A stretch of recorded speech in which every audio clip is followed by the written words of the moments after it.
안녕하세요. 반갑습니다. 성경을 하루 한 장 내지 두 장 읽어서 성경을 통독하는 프로그램, 이 방에 찾아오신 여러분들을 주의 이름으로 환영합니다. 오늘은 민수기 5장과 6장에 나오는 말씀을 묵상하기를 원합니다. 이 민수기 5장과 6장에는 하나님의 백성들, 하나님의 영적 군대에 필요한 네 가지 사항을 말씀하고 있습니다. 첫째는 이제 이스라엘 백성들이 모든 준비를 다 갖추고 이제 인구 조사도 했고, 그러니까 젖과 꿀이 흐르는 가나안 땅을 향해서 출발하기 그 직전에 하나님은 그들에게 정결을 요구하고 계십니다. 영적 군대가 사기가 충만해야 되고 하나님이 함께 하셔서 전쟁에서 승리해야 되는데, 하나님의 백성들에게 부정함이 있게 되면 그 부정이 하나님이 함께 하지 못하시죠. 그러므로 하나님께서 그들과 함께 하시고 그들이 깨끗한 마음으로, 정결한 마음으로 전쟁에 임하여야 되고 하나님 나라를 위해 살아가야 되고 젖과 꿀이 흐르는 가나안 땅을 향해 나가야 되기 때문에 하나님은 부정하게 된 사람들을 진 밖으로 내보내라고 명령하고 계십니다. 어떤 사람입니까? 그것은 바로 나병, 전염병에 걸린 사람들, 그리고 성적으로 문란한 그 유출병에 걸린 사람들, 그 다음에 전쟁에서는 죽이고 죽는 이 죽음에 관한 그런 부분인데, 하나님이 죽음을 가까이 한 사람들을 진 밖으로 내보내라고 말씀하고 계십니다. 그렇게 해서 진영을 더럽히지 말아라, 늘 성결하게 하라고 하는, 그래서 하나님이 그들과 함께 거하시고, 그래서 이스라엘 백성들이 주님과 더불어 동행함으로 말미암아 젖과 꿀이 흐르는 가나안 땅으로 가는 모든 여정이 충만하기를 위해서 요청하고 계십니다. 두 번째는 사람들이 범하는 죄를 제거하라고 말씀하고 있습니다. 남자나 여자나 사람들이 범하는 죄를 범하면 이렇게 해라라고 말씀하고 있는데, 그건 무슨 뜻이냐면 사람이 사람에게 죄를 범하는 것, 다시 말하면 다른 사람에게 피해를 끼치거나 손해를 입히거나 할 경우를 얘기합니다. 이럴 때는 하나님의 백성들 사이에, 그 공동체 또는 영적 군대에 금이 가게 되지요. 서로 참 다투고 싸우고 분열하게 되면 그 군대가 어찌 되겠습니까? 그러므로 한 마음이 되어야 되기 때문에, 만일 다른 사람에게 피해를 주거나 손상을 입혔다라고 한다면 원래 값의 5분의 1을 더 얹어서 보상을 해주라고 말합니다. 그래서 사람과 사람지간에 갈리는 마음이 없기를 위해서 한 마음이 되라고 말씀하고 있는 겁니다. 그 다음에 세 번째는 아주 좀 특이한 그런 또 새로운 그 의심의 법이라고 하는 걸 주고 계시는데, 만일 남편이 볼 때 부부 사이에 부정이 드러날 때, 다시 말하면 의심이 될 때입니다.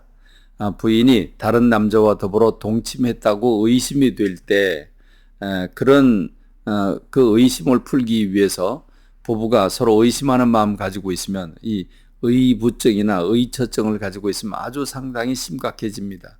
그럼 부부가 한 마음이 되어야 되는데, 그러기 위해서 의심이 들 때에는 괜히 의심하고 괜히 그 두 사람의 사이에 갈등을 키우지 말고 그 여자를 제사장에게 데리고 와서 제사장에게 제물을 드리고 제사장이 조치하는 대로 그에게 의심의 물, 저주의 물을 마시게 해서 그 물을 마시고 그가 탈이 없으면 그러면 깨끗한 것이고, 만일 그가 하나님 앞에서 부정한 행위를 남편 앞에서 다른 남자와 더불어 부정한 짓을 했을 경우에는 하나님께서 개입하시겠다고 하는 것입니다.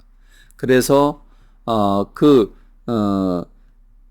제사에 참여하는 그 부인이 부정한 짓을 했을 때 하나님께서 개입하셔서 그를 심판하시겠다고 하는 것입니다.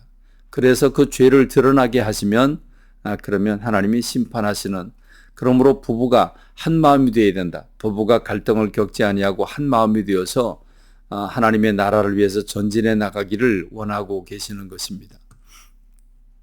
그런가 하면 네 번째로 나실인, 곧 하나님 앞에 서원하는, 내가 주님 평생 주님의 나라를 위해 살겠습니다라고 그 몸을 주님 앞에 헌신할 때 어떻게 헌신해야 되는지를 말씀하고 있습니다. 사무엘이라든지 삼손이라든지 이런 사람들이 나실인으로 구별되어서 주님 앞에 바쳐진 자들이 되지 않았습니까? 어떻게 하나님 앞에 구별하여 그 몸과 마음을 드릴 수 있는지를 말씀하고 있는 겁니다. 나아가서 마지막 부분에서 하나님은 이스라엘 백성들에게 복 주시기를 원하십니다. 참 하나님의 마음이 얼마나 크신지를 이해할 수가 있습니다. 하나님은 모세에게 말씀하십니다. 너는 아론의 아들들에게 이렇게 하라고 그래라. 그리고 3가지를 주고 계시죠. 하나님은 그들에게 복을 주셔서 하나님께서 그들을 지켜주시길 위해서 복을 빌어라.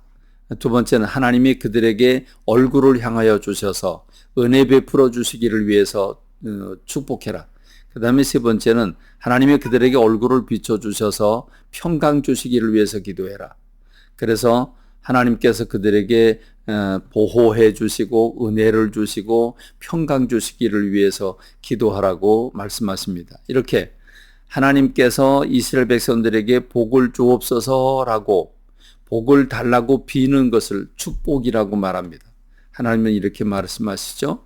그들이 내 이름으로 이스라엘 백성들에게 축복을 하면 내가 그들에게 복을 주겠다라고 말씀을 하고 계십니다. 축복이라고 하는 단어와 복이라고 하는 단어를 구분해서 사용하고 계시지요. 그러므로 우리가 하나님 앞에 축복해 주세요 그러면 잘못된 기도입니다. 축복은 사람이 사람에게 할 때 축복입니다. 이 사람이 하나님 앞에 복을 주세요 할 때 그걸 축복이라고 말하고 복을 비는 것이라고 말합니다. 하나님은 이스라엘 백성들이 먼저 요청한 게 아니라 하나님 스스로가 이렇게 기도해라. 그 기도의 비법, 축복의 비밀을 알려주시고 주의 이름으로 주님 앞에 축복할 때 하나님께서 복을 주시겠다라고 말씀하십니다. 그러므로 우리 모두가 신약시대를 사는 사람들은 모두가 제사장들인데 안 믿는 세상 사람들에게 정죄하고 저주하고 미워하고 시기하고 질투하는 것이 아니라 그들에게 복을 빌고 사는, 악을 악으로 욕을 욕으로 갚지 말고 복을 빌고 사는, 그리고 이스라엘 공동체 전체가 복을 받고 여러분 가정과 자녀와 여러분 주변이 복을 받고 그 복을 전하는 여러분들이 되기를 간절히 소망합니다. 감사합니다. 말씀 맺겠습니다.